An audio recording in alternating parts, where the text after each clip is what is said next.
Hey everybody, and welcome to Instructional Planning for the Music Educator. If you're watching this webinar, more than likely you're searching for some great resources to take your instructional planning to the next level in your music classroom.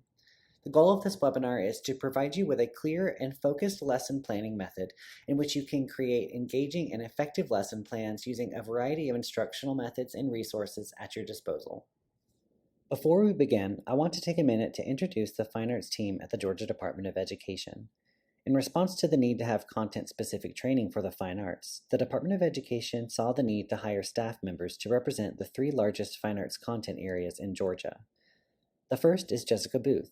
She is the Fine Arts Program Manager and has a background in the visual and media arts. She has been with the Department of Education for 6 years now, and in fact, before she was hired, there was no fine arts representation at the state level for over 20 years. We owe a great deal of gratitude to her for her tireless work in advocating for fine arts education at the state level. Next is Paul McLean. He is a fine arts program specialist at the Department of Education and has worked alongside Jessica for the past 2 years. His background is in theater and film.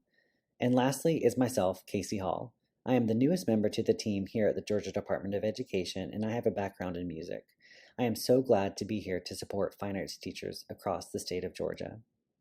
Here is our contact information if you ever need to reach us. Feel free to screenshot or write this down, whatever suits your needs best. This information can also be found on the Georgia Department of Education Fine Arts website. Here's a brief overview of this webinar so that you can track along with me. First, I'll tell you a little bit about my story and how I came to be presenting this topic. Then I'll discuss some common stressors and reasons why we as music teachers may feel that sometimes things may be preventing us from pushing our lessons to the next level. Next, I'll discuss a strategy that I believe brought me a lot of success in my own music classroom during my time as an elementary music teacher. After that, I'll discuss some broad resources, strategies, methodologies, and other instructional planning considerations that you can use, reflect on, and incorporate into your own lessons to engage your students in active learning and music making.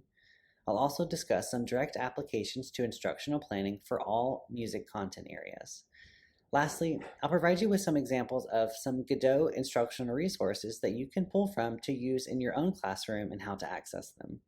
So that brings me to my story. In my case, I feel that there's been a lot of obstacles and a lot of growing and reflecting that I've had to do in regard to instructional planning to get me to where I am today. As a new teacher right out of college, I felt severely unprepared to meet all of the required expectations that comes with being a new, music teacher. And don't get me wrong, my professors did a great job at preparing me for the real world, but, however, as we all know, sometimes it just isn't enough. I had no idea where to start when it came to creating an entire curriculum for my classroom, let alone all of the requirements of lesson planning that were like what I felt being thrown at me when I first started teaching. Assessment types, differentiated instruction, the list goes on. And really in my case, what made things worse was that I taught at 3 different schools. So that means, teaching 3 different sets of students, having 3 different sets of administrators who required different sets of information in their lesson plans. So it was a lot to juggle when I first started. It took a lot of asking for help, seeking guidance, and honestly, personal reflection to get me to, learn how to adequately plan effective and engaging lessons for my students. And there were lots of times where I didn't get it right, but there were some times where I got to see some glimmering shades of hope that I would actually finally figure it out. And I feel like I did. Those bumps that were along the way were honestly teachable moments for myself that led me to reflect and continue growing in my own teaching practice. All of the guidance and the reflection and the trials and the errors, there were many errors I made along the way, ultimately brought me to where I am today as a music teacher. In my last couple of years before taking a job at the Georgia Department of Education, I took on a role as a support teacher position on top of my normal teaching duties. And throughout that, I got to travel across my school district and support music teachers through classroom observations and professional development, whether that was about, classroom or behavior management, curriculum support, or whatever else that those teachers may have needed. It was a very eye-opening experience for me because not only did I get to experience teaching in my own classroom environment, but I also got to see other types of teaching through classroom observations and the practices and the instructional planning and the strategies that they used in their classrooms. So it was really eye-opening, like I was saying, because it showed me that teachers plan differently than I did, and that's okay.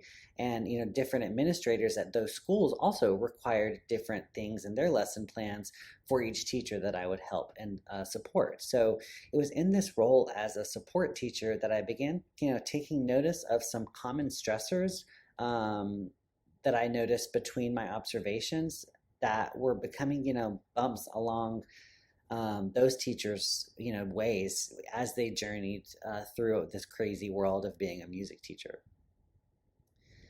So here are those most common stressors that I observed as my time as a support teacher. Do any of these resonate with you as you try to plan for your own lessons? The first one was really just being overwhelmed by the resources available. As you probably know, there are tons of resources out there, and it's really quick and easy to become overwhelmed by just searching for resources on Google, especially nowadays in the middle of a pandemic. The next was sticking to one methodology or strategy or resource. I get that we as teachers oftentimes are comfortable in what we know and like to stick to our guns when it comes to being comfortable, but I noticed that actually some teachers, as well as myself, would get stuck on this one method of teaching music or strategy or resource constantly because it was, we were just comfortable because we already knew it. It's not necessarily a bad thing, but it does have the potential to become kind of an educational crutch if you're trying to grow and continue learning as a music teacher. The next one was having time to learn or research new strategies or resources. Time is a very limited thing as a teacher, and it's one of the biggest obstacles that we face as a music teacher. With so much to do and so little time, it's really no wonder that it is hard to actually just find time to research these new strategies and resources, because honestly, we're exhausted at the end of the day. The next is issues with behavior or classroom management. And this is a tricky topic to discuss because behavior is such an individual thing, and it happens on like a case by case or student by student, class by class like basis. But it was clear that, being unprepared to adequately handle or manage, these behavior or classroom management situations was becoming an added stressor when planning a lesson, because oftentimes I observed teachers couldn't even get through a lesson because the situation just kind of kept piling up on themselves due to student or classroom management behaviors. So due to that lack of being able to manage them, it actually became a stressor for planning because the teachers continually felt defeated that, oh, well, I won't even get through a lesson because of X, Y, and Z happening. And so that really became this like added stressor that I noticed as I observed teachers. The next one was, no clear focus in their lesson plans. And this became a big barrier, not only for them, the teacher, to stay kind of focused, but also for students, because they oftentimes were confused about what they were learning in the first place.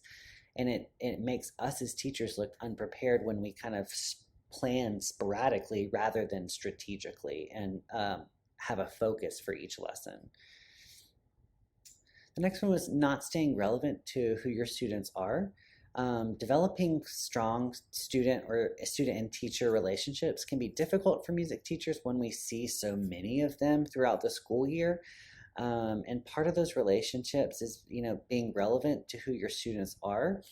And if we're not doing that in the classroom, it can really be a major barrier and make you kind of feel or look out of touch in your own classroom as you're planning your lesson. So that's an important consideration. But if you don't feel relevant or don't know what to do, that can add to the stress of lesson planning when you're trying to be relevant to your students.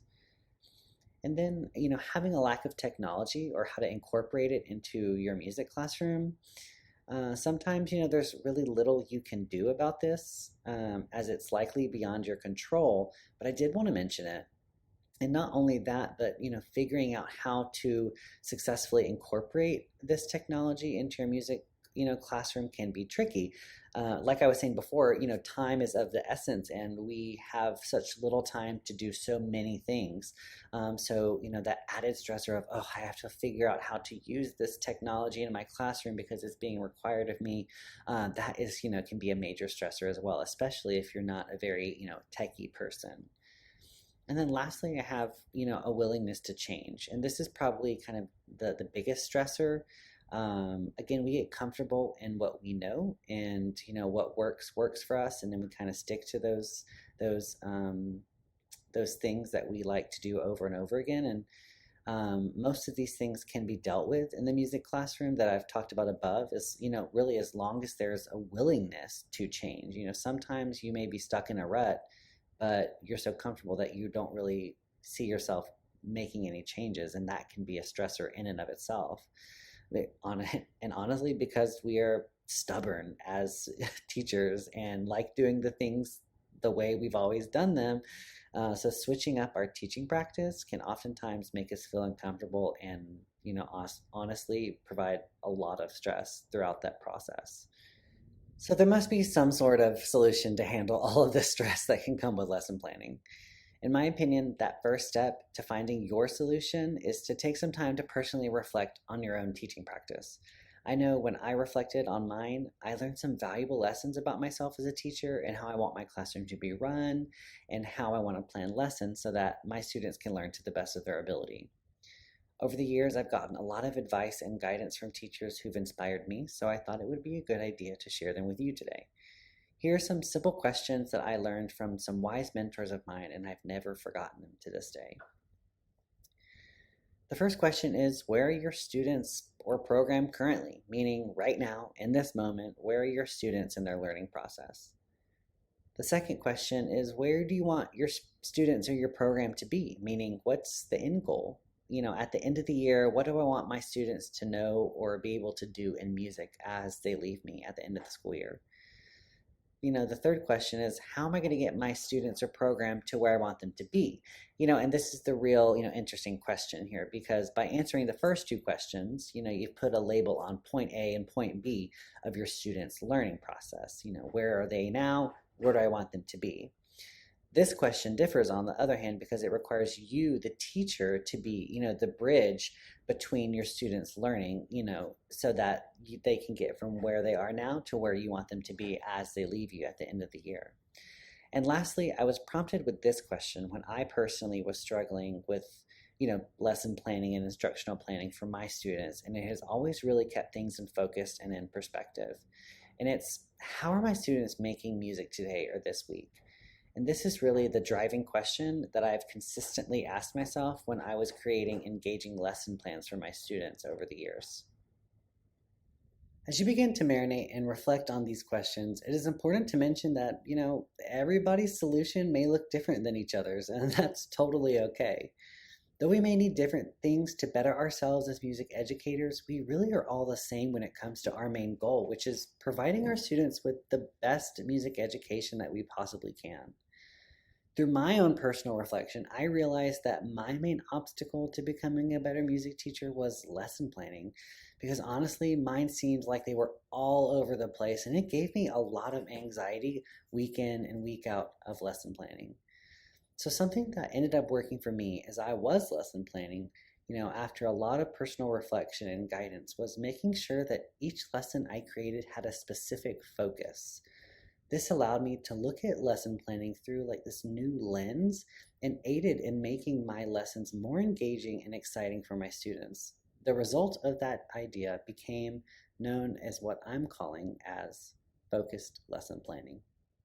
So focused lesson planning really is just about planning lessons around a concept or skill, element, or standard of music, and then pulling from a variety, of different resources, activities, methodologies, to provide students with this wide-ranging opportunities to learn.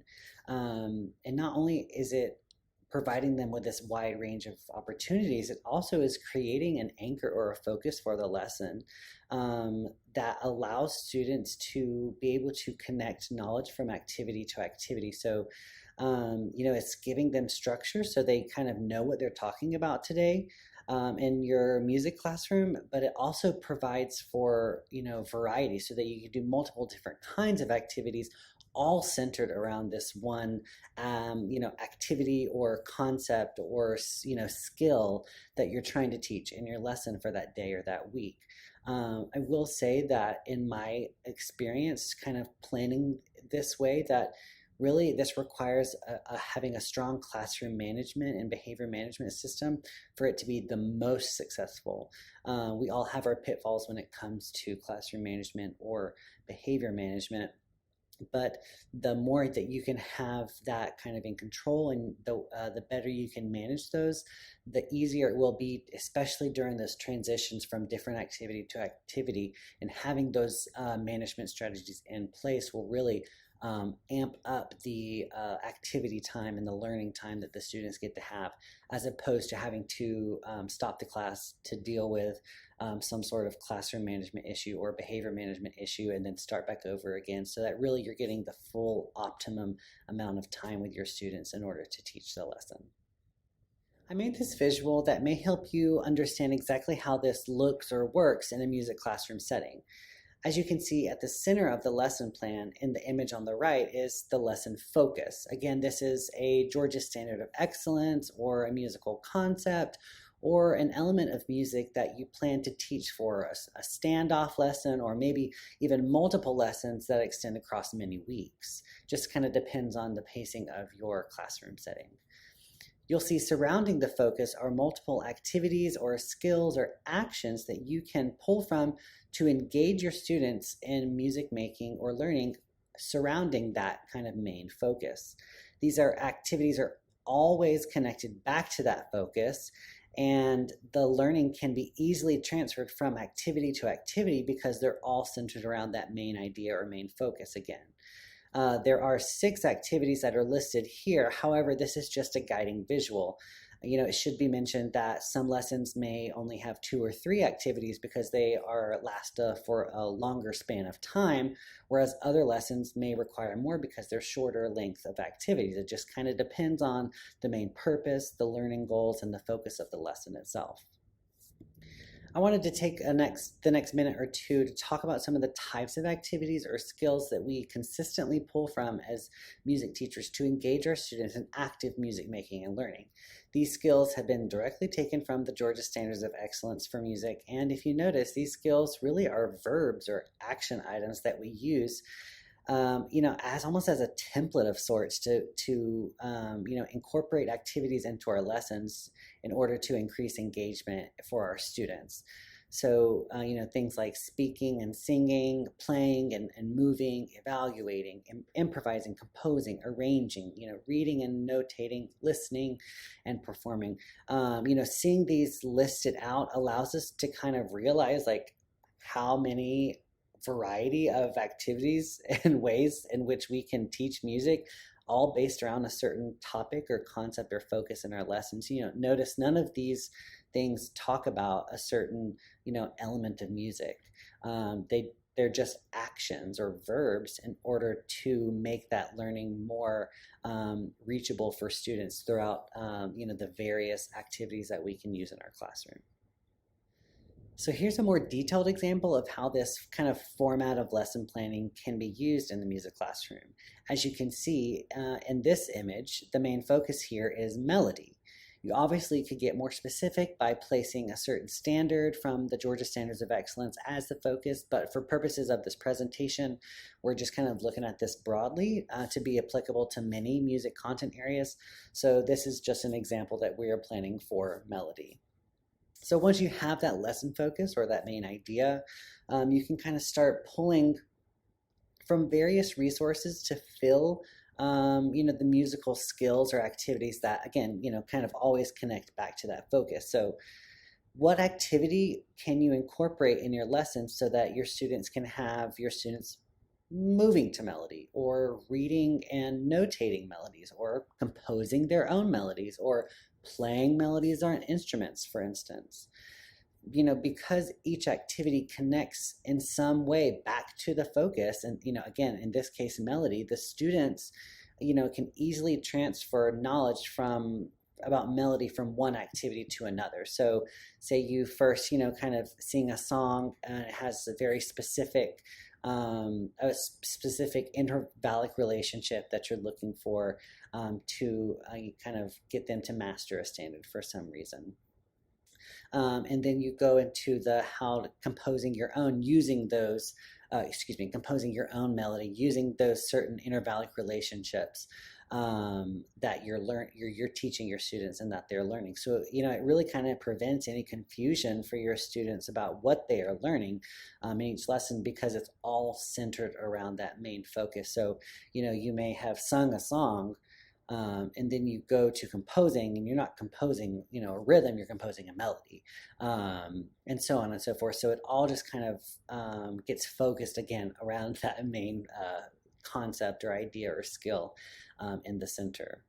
And because there's a multitude of resources and strategies out there, and I'm under time constraints as I try to respect your time, I'm not going to be able to get into much detail about specific certain strategies and resources to use, because let's be honest, that would take forever, especially when we're just talking about one concept at a time. So that could, there's a great deal of resources for each kind of element in music. So it honestly could take forever.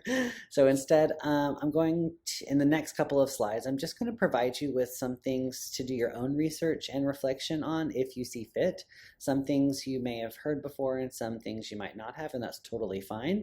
But this is the kind of time to self-reflect and kind of springboard your ideas for your upcoming lessons, in which you're kind of using this like focused lesson planning kind of model. And then after that, I'm going to provide some general applications for kindergarten through 12th grade music content areas. First, I want to mention some music methodologies that have great resources and strategies that you can research on your own to pull from, and to use those to incorporate when you're trying to find activities to kind of fill up your lessons based around that main focus. So the first one is the ORF approach. In the ORF approach, musical concepts are learned through things like singing and dancing and movement, and playing instruments and stuff, and things like improvisation, composition, and really just a child's natural sense of play are really encouraged. And the ORF process is really like, the musical concepts are learned through imitation, experimentation, and then personal discovery as students are, kind of playing and, experimenting with music as you guys are kind of teaching and learning in this like great conglomerate of music making together. The next one is the GaDOE approach, and it uses a child development approach to sequence and introduce skills according to the capabilities of the child. New concepts are introduced beginning with what is easiest for the child, and then it kind of just progresses more and more and more difficult. These concepts are, constantly reviewed and reinforced through games and movements, activities, songs, and different other exercises. So again, the process for the GaDOE method is kind of taking musical concepts or that focus, and those focuses are taught in a sequential order, depending on the developmental level of the student or the child itself. So the last main music methodology is the Dalcroze method, or the Dalcroze approach. It teaches musical concepts through movement before students learn its visual representation. So it's kind of movement before notation. It focuses on allowing the student to gain a physical awareness and experience music through training that really takes place, through all of the senses, and particularly kinesthetic, or like learning by doing almost. So it's kind of big thing. You might have heard this before, but it teaches music concepts through eurythmics, which is basically rhythmic movement, solfege, ear training, and things like improvisation. In addition to those main music methodologies, there are some other considerations that you should also think about when using focused lesson planning. The first one is behavior classroom management. As I said before, you really need to have strong classroom or behavior management systems in place or strategies that you use in your classroom to minimize those kind of easy fixable distractions. So just thinking about things like, do your management strategies such as rules, expectations, and procedures allow for multiple activities, as well as the quick and easy and stress-free transitions that happen between the activities. So do you have systems in place that allows for that to happen? And if you don't, it may be you need to reflect on that. How can I have those systems in place so that I will have those quick and easy and stress-free transitions that really ultimately save you time and save you stress, because students know what to do, and those usually are things that have to actually be taught to students and practiced on a regular basis.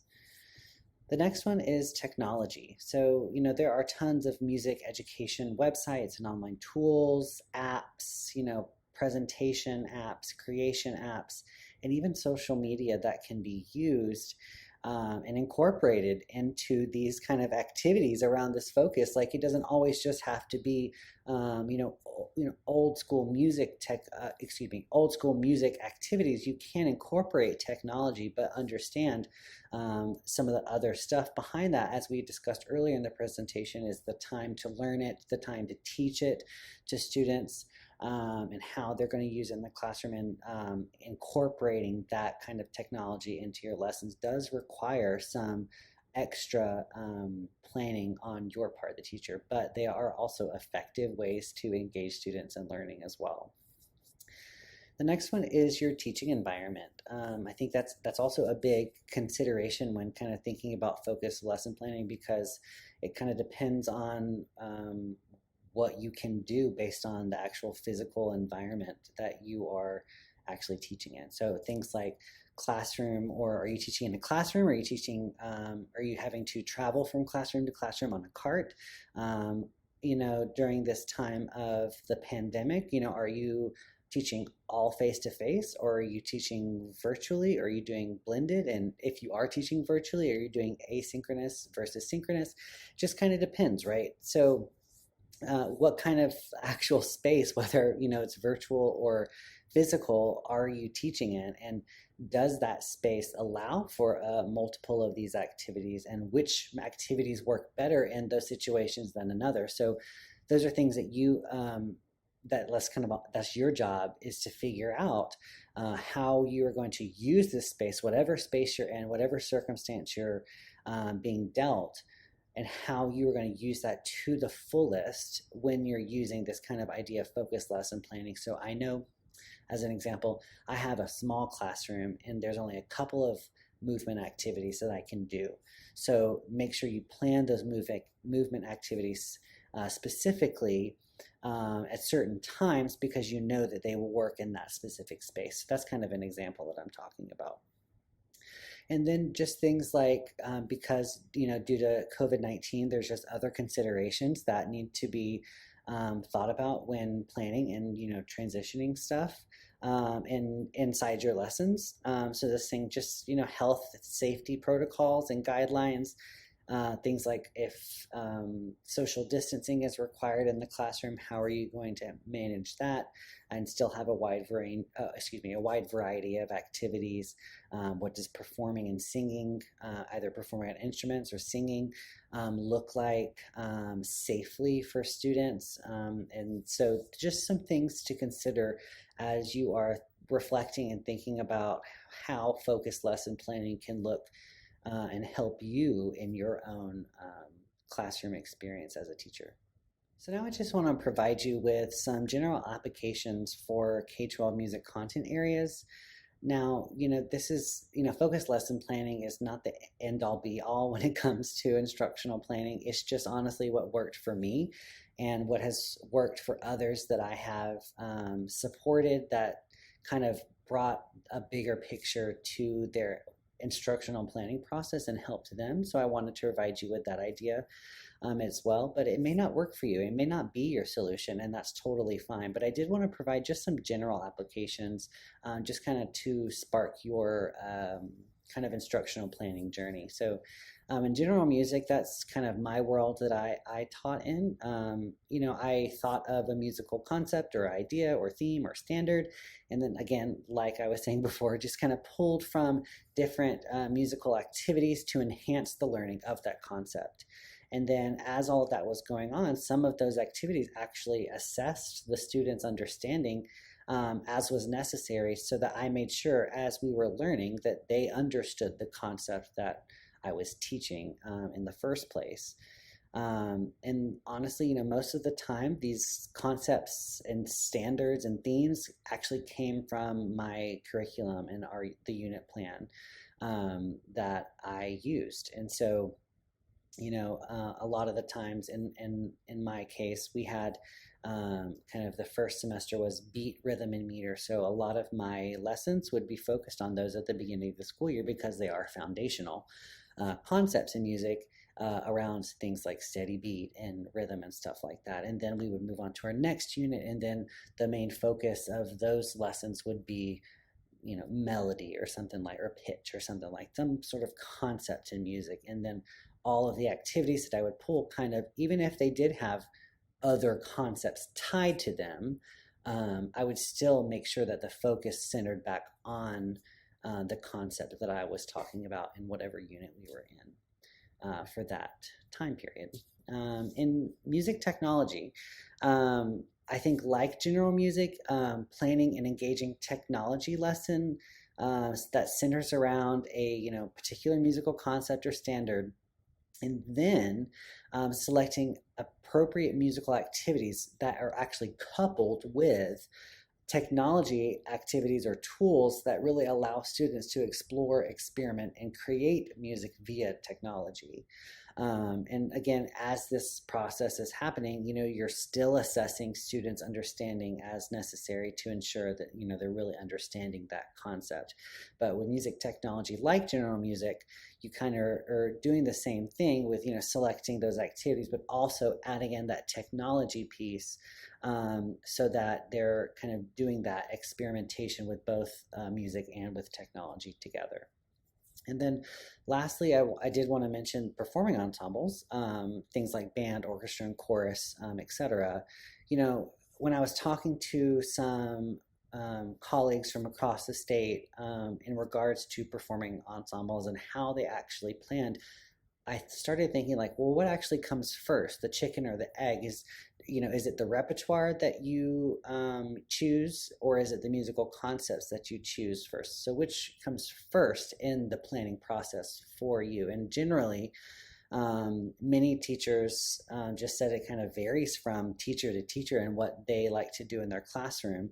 Or maybe it depends on the ensemble level, or maybe it just depends on the concept.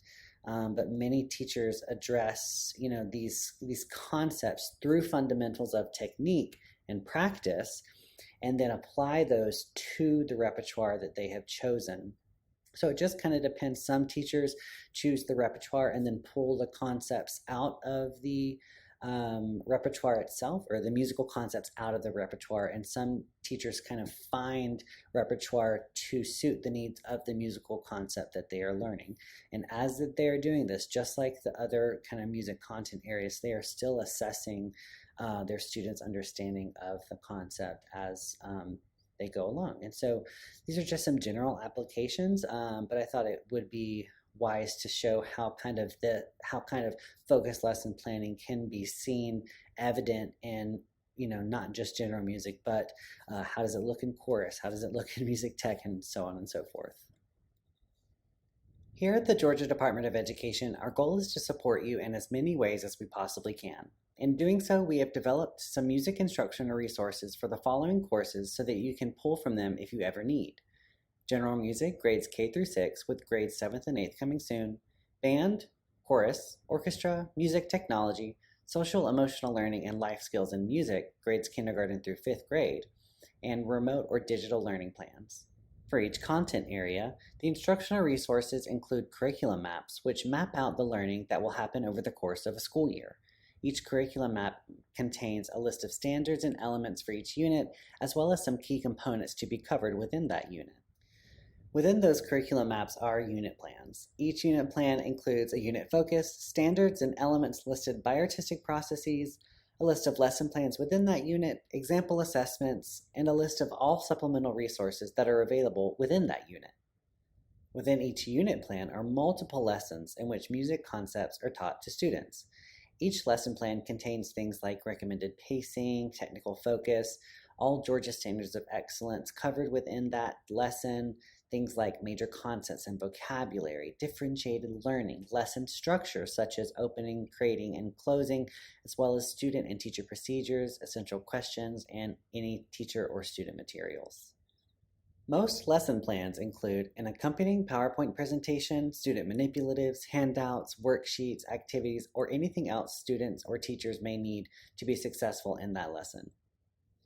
We also provided some sample assessments for your use. Things like diagnostic assessments, which ask what do students already know, formative assessments, which try to answer where are our students currently in their learning process, and some summative assessments, as you'll see in the example on the left, which ask, have students mastered the standard? So now's the part where I get to tell you where you can find all these great resources, and there's a couple of ways that you can find them. The first is through your school district's SLDS, or Statewide Longitudinal Data System platform, the one where your TEKS observations are housed, and click on the TRL, or Teacher Resource link, then using filters, search for your music content area. The second is to go to georgiastandards.org and click on the direct link to the public TRL as shown in the image on the left. The easiest way to find these instructional resources for music is by going to your preferred search engine and typing GaDOE Fine Arts in the search box and clicking on the first link that you see on the results page. This will take you directly to our website. If you scroll through the website, you'll see our upcoming professional development opportunities and any previously recorded webinars that you may have missed. And don't worry if you did. You can request access links to these recordings to view on your own time. As you continue to scroll, you'll find the instructional resources for music grades K through 12. By clicking on the link, it will take you to a downloadable hyperlink document with all of the types of resources that were discussed earlier in this presentation for you to pull ideas, additional resources, strategies, and activities for you to push your lessons to the next level. In addition to these great instructional resources and professional development, we also have an exciting opportunity that we hope you participate in. Take a look at this short commercial that explains a little bit more about this opportunity on GaDOE Community. Do you oftentimes feel lonely in your school building or district as a fine arts educator? Do you find it hard to feel supported by teachers and administrators who don't fully understand our specialized fine arts content areas? Do you ever wish there was support, guidance, and even encouragement from other fine arts teachers and fine arts administrators from across the state of Georgia? Do you crave collaboration and connection with other like-minded fine arts teachers? Then we have the perfect place for you. Hey everyone, and welcome to GaDOE Community. My name is Casey Hall, and I am one of the Fine Arts Education Program Specialists here at the Georgia Department of Education. For most content areas, there are teams of teachers either in the school building or in the district that can provide one another with ways to collaborate, support, and connect so that they do not feel alone. However, for some fine arts teachers, we are often the only teacher in the school building and sometimes even in the district who teaches our specialized fine arts content areas. So it can sometimes feel rather lonely and difficult to find a community of teachers in our schools and districts that truly understand our unique perspective. With that being said, the Fine Arts team at the Georgia Department of Education wanted to offer fine arts teachers across the state of Georgia an opportunity to collaborate and connect. On GaDOE Community, fine arts teachers will be able to join groups of like-minded teachers who also teach their unique and specialized fine arts content areas to share thoughts, resources, strategies, and encouragement as a way of professional learning so that no one would have to feel alone. So what is GaDOE Community? It's a platform that has been developed by the Georgia Department of Education as a way to provide content-specific professional learning communities, or PLCs, for teachers across the state of Georgia to collaborate, connect, and support one another on a virtual platform. Much like social media platforms where you can join various groups on topics you are interested in, GaDOE Community offers teachers the chance to join communities of like-minded teachers in their own specific content areas to provide support and guidance, share ideas, resources, and strategies, and offer encouragement as needed for one another. So where do we sign up? It's easy. Head over to the GaDOE Community website at community.gadoe.org and create an account using your district, RESA, or DOE email account to be approved. Once you've logged in, take some time to explore the platform. Check out some of the cool collaboration features such as the news feed, where all of the activity on GaDOE Community is housed, much like a social media activity feed. Make your profile look awesome by uploading a professional picture of yourself, adding your nickname or handle, as well as any other information you'd like to add. Be sure to click on Groups and search for the Fine Arts community groups in which you'd want to join. If you get lost, check out the user guide for additional information on the platform.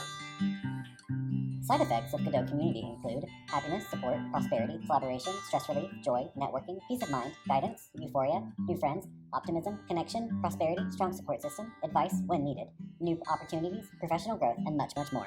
If you have any questions or need additional support in navigating the GaDOE Community platform or creating an account, be sure to contact me either by using my email address below, or once you've created an account, message me on the platform and I'll respond to you as soon as I can.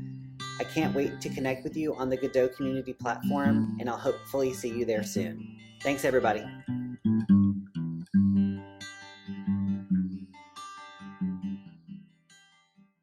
I hope you enjoyed that comical commercial about our virtual professional learning communities.